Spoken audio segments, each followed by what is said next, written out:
একবার তাদের জাহাজ ম্যানিলাতে থেমেছে। ও অন্যান্য লস্করের সঙ্গে গিয়ে এক পরিচিত জুয়ার আড্ডায় উঠেছে। এমন সময়ে এক আড্ডাধারী এসে ওকে বললে, একবার এসো তো, তোমাদের দেশের একজন লোক তোমার সঙ্গে দেখা করতে চায়।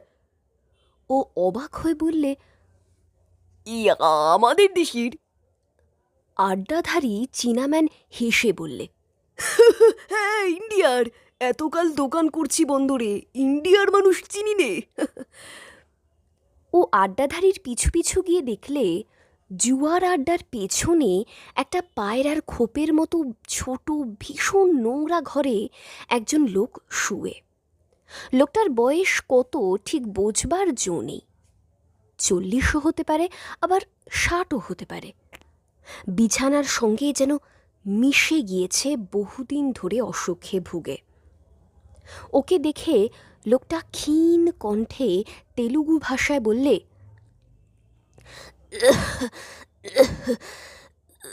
দেশের লোককে দেখতে পাইনে। যখন হংকং হাসপাতালে ছিলাম তখন অনেক দেশের লোক দেখতাম সেখানে। বসো এখানে। আহা, ভারতের লোক তুমি? মুসলমান? তা কি এত দূর বিদেশে তুমি শুধু ভারতের লোক? যে দেশের মাটিতে আমার জন্ম সেই একই দেশের মাটিতে তোমারও জন্ম। এখানে তুমি আমার ভাই।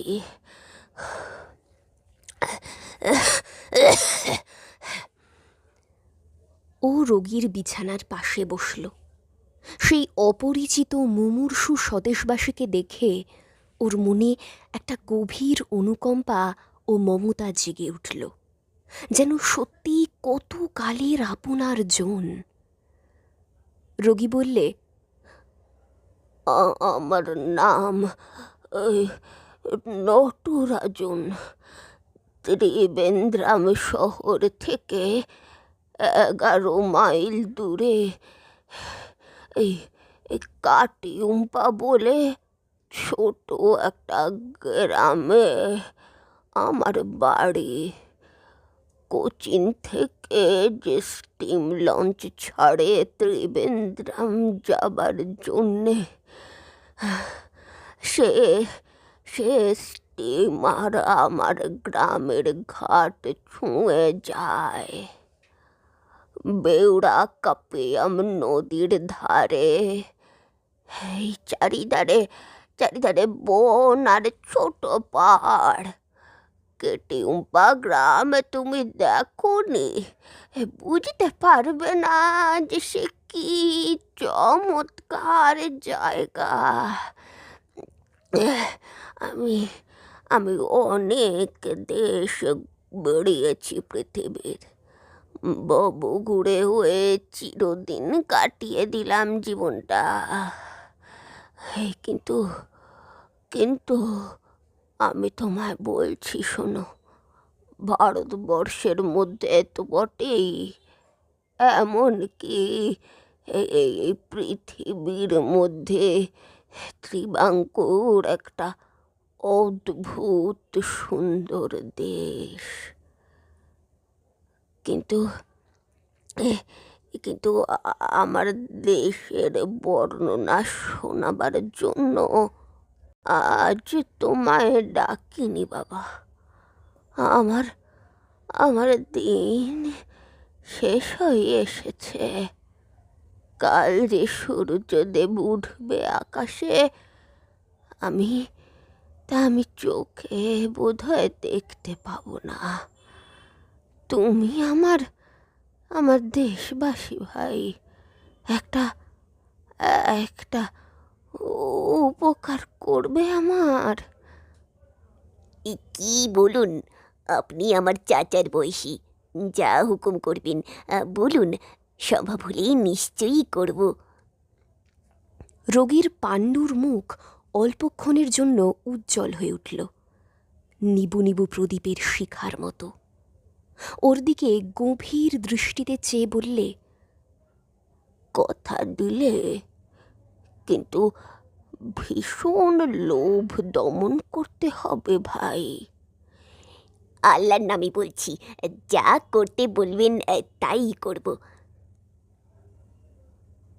আমার আমার মাথার বালিশের তলায় একটা চামড়ার ব্যাগ আছে, সেটা বার করে নাও।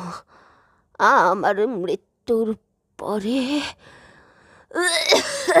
ওই ওই ওই ওই ওই ব্যাগটা আমার গ্রামে আমার স্ত্রীর কাছে পৌঁছে দেবে।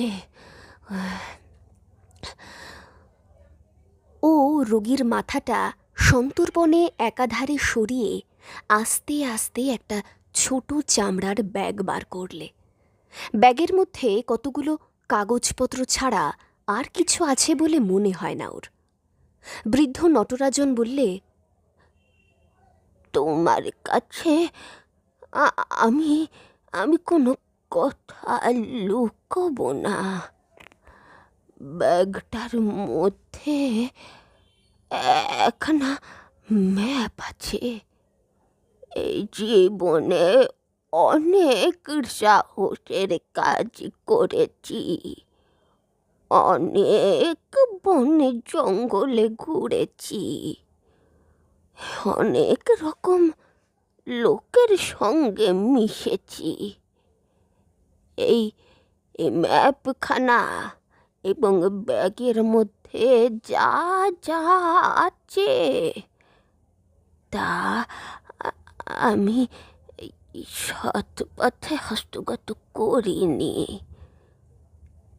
সংক্ষেপে কথাটা বলেনি, কারণ কারণ বেশি বলবার সময় বা শক্তি আমার নেই। আজ আজ 20-22 বছর আগে এই ব্যাগ আমার হস্তগত হয়। যে ম্যাপখানা এই ব্যাগের মধ্যে আছে, তার সাহায্যে যে কোনো লোক দুনিয়ার মহাধনী লোক হয়ে যেতে পারে।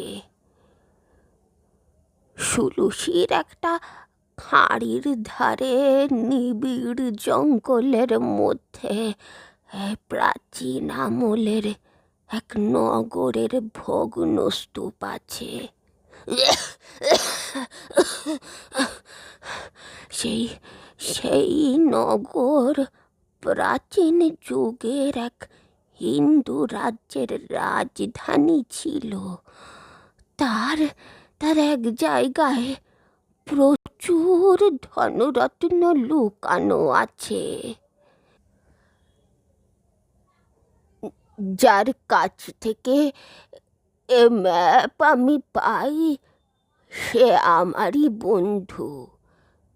দুজনে মিলে সমুদ্রে বোম্বেটেগিরি করেছি 10 বছর ধরে। সে জাতিতে মালয়, ম্যাপ তার তৈরি। সে নিজে ওই শহরের সন্ধান খুঁজে বার করেছিল। সেখানে নিজের প্রাণ বিপন্ন করে সামান্য কিছু পাথর ছাড়া সে বেশি কোনো জিনিস আনতে পারেনি সেখান থেকে।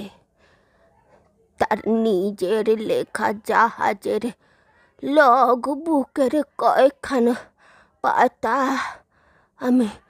আমি মালয় ভাষা থেকে নিজের সুবিধের জন্য ইংরেজিতে অনুবাদ করিয়ে নি সৌরাবায়াতে এক গরিব মালয় স্কুল মাস্টারকে ধরে।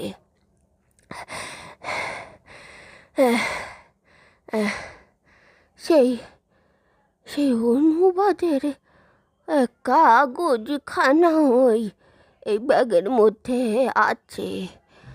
তারপর ম্যাপখানা হস্তগত করে আমি নিজে অনেক খোঁজাখুঁজি করি, কিন্তু সুলু সমুদ্র ও অতিকের বহু শত বসতিহীন বসতিযুক্ত ছোট বড় দ্বীপ, তাদের প্রত্যেকটিতে ভীষণ জঙ্গল। ম্যাপও যা আছে তা খুব নিখুঁত নয়। ওই মোটের ওপর সে দ্বীপ আমি বার করতে পারিনি বাবা।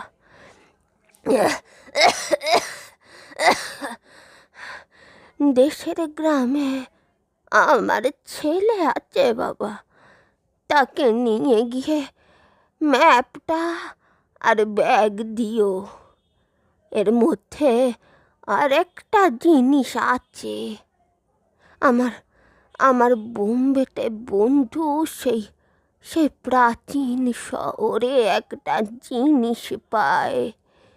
এই জিনিসটা একটা একটা শিলমোহর বলেই মনে হয়। একখানা গোটা পদ্মরাগমণির ওপর শিলমোহরটা খোদাই করা। সেটাও এর মধ্যে আছে বাবা।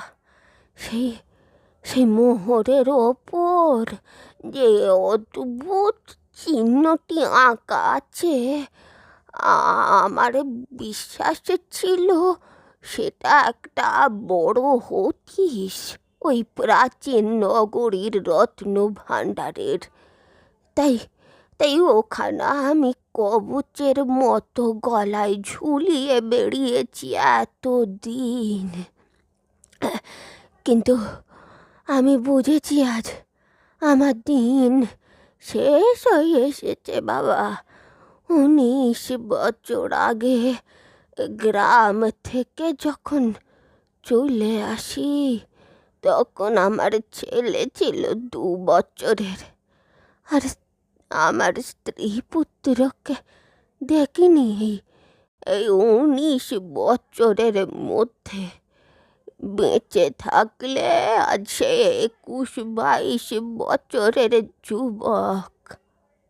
তার হাতে এগুলো সব দিয়ে বলে দিও, বাপের ছেলে যদি হয় সে যেন খুঁজে বার করে সেই নগরী, তার বাপ যা পারেনি। আর আমার কিছু বলবার নেই।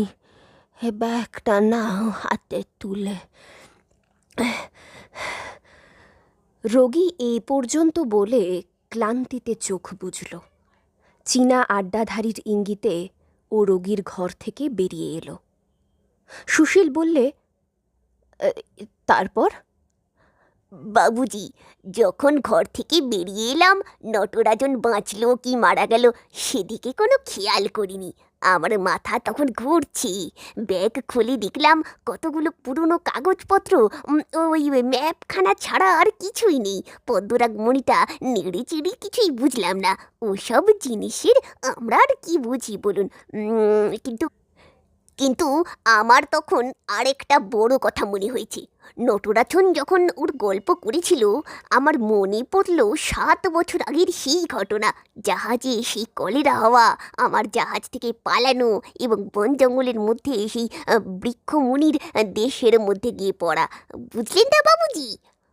খুব বুঝেছি, বলে যাও। আমার মনে হলো আমি সেখানে গিয়ে পড়েছিলাম ঘুরতে ঘুরতে। সে পুরানো শহর আমি দেখেছি। নটরাজন যা বের করতে পারেনি, আমি সেখানে একটা গোটা দিন কাটিয়েছি। এই জায়গা সুলুশির ধারেই, তাও আমি চিনি, আমি জানি। যদিও ঠিক বলতেই পারবো না হয়তো, কিন্তু দূর থেকে দেখলেই বোধ হয় চিনব। ত্রিবাঙ্কুরের সেই গাঁয়ে গেলে না? লোকটা বলল, প্রথমে ওর লোভ হয়েছিল খুব। পদ্মরাগমণিটার দাম যাচাই করে দেখা গেল প্রায় 1,500 টাকা দাম সেটার। তাছাড়া আরও লোভ হলো, নটরাজনের ছেলেকে ম্যাপ দেওয়ার কি দরকার? এই ম্যাপের সাহায্যে আমি তো জায়গাটা খুঁজে বার করতে পারি, তাই না? বিশেষ করে একবার যখন সে সেখানে গিয়েছিল। কিন্তু ৩-৪ দিন ভাবার পরে ওর মনে হলো মরবার আগে বিশ্বাস করে নটরাজন ওর হাতে জিনিসগুলো সঁপে দিয়েছে তার ছেলেকে দেবার জন্য।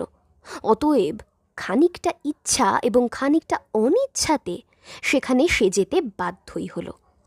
বড় মজার ব্যাপার ঘটল কিন্তু সেখানে। কীরকম?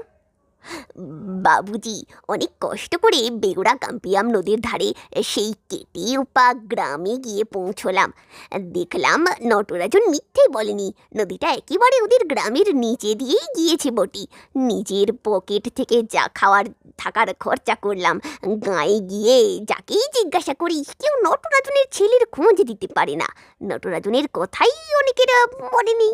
২-১জন বুড়ো লোক বললে নটরাজনকে তারা চিনতে বটে, তবে এই অনেক দিনে সে নিরুদ্দেশ হয়ে যায়। তার স্ত্রী ছেলেকে নিয়ে কোথায় চলে গিয়েছে তারা জানে না। তারপর এ